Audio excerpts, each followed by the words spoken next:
Bonjour à toutes et à tous. Je suis Fanny Santoire, responsable de formation au département droit et services publics, CEPIP de formation initiale et au sein de l'ENAP, je m'occupe avec une autre collègue de la thématique de la déontologie.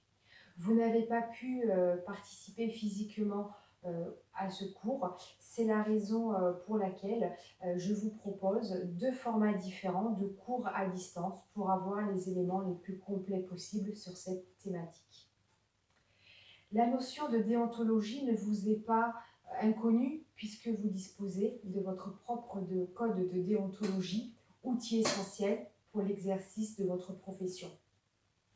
À la lecture du code des assistants de service social, et si l'on compare avec celui du service public pénitentiaire, un certain nombre de points communs émergent, notamment au niveau des valeurs. Des valeurs communes sont présentes dans nos deux codes. Je pense au respect, à la notion de dignité, de non-discrimination, de confidentialité et de secret professionnel.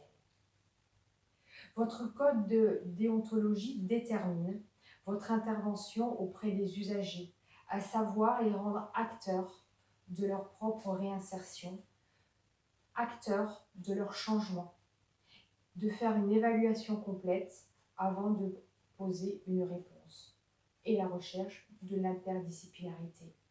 Au final, ces missions ressemblent fortement à celui du conseiller pénitentiaire d'insertion et probation.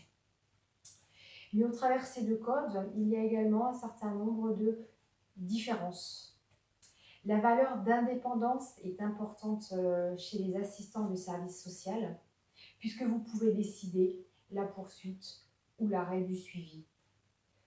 Vous devez aux personnes une aide d'une durée aussi longue que l'exige la situation, en dépit des difficultés rencontrées ou des résultats obtenus. À la différence, le suivi d'un conseiller pénitentiaire d'insertion et de probation est limité dans le temps, limité au mandat judiciaire. Autre différence, vous ne devez pas accepter d'intervenir ou de fournir des renseignements dans un but de contrôle. A contrario, le site, quant à lui, doit rendre des comptes à l'autorité judiciaire sur le déroulé du suivi dans un but d'aide, mais également dans un but de contrôle. Ce cours, dispensé à distance, a pour but de vous faire découvrir un autre code, celui du service public pénitentiaire, qui s'impose malgré tout à vous.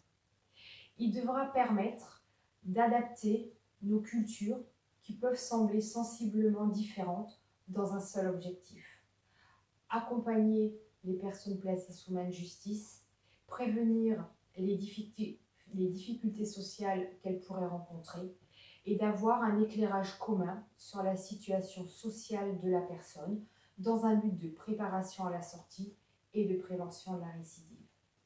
C'est la raison pour laquelle j'ai fait le choix de vous présenter le cours que je dispense avec ma collègue aux conseillers pénitentiaires d'insertion et de probation, puisqu'ils seront vos interlocuteurs et collègues les plus proches dans votre travail. Enfin, j'ai bien conscience qu'intégrer un service pénitentiaire d'insertion et de probation n'est pas toujours simple, car il faut découvrir un nouvel environnement professionnel, des façons de travailler peut-être différentes, avec des CEPIP, avec des missions qui sensiblement peuvent apparaître identiques.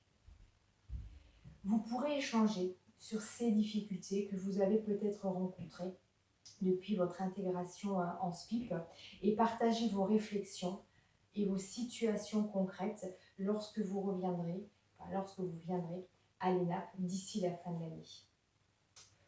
Aujourd'hui, le cours sera beaucoup plus théorique. Toutefois, à la lecture à la fois du support traditionnel papier, mais également du PowerPoint, dont l'objectif est une approche déontologique beaucoup plus ludique, avec des vignettes audio, donc pensez à mettre le son, des vignettes vidéo, eh bien vous aurez une première approche de ce qu'est le code de déontologie du service public pénitentiaire.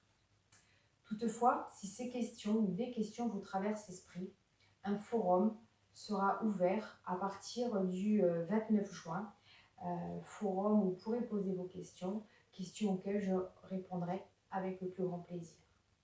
Alors je vous souhaite une bonne découverte, si ce n'est pas encore fait, du code de déontologie et de bonnes réflexions à toutes et à tous. Je vous souhaite une très bonne journée.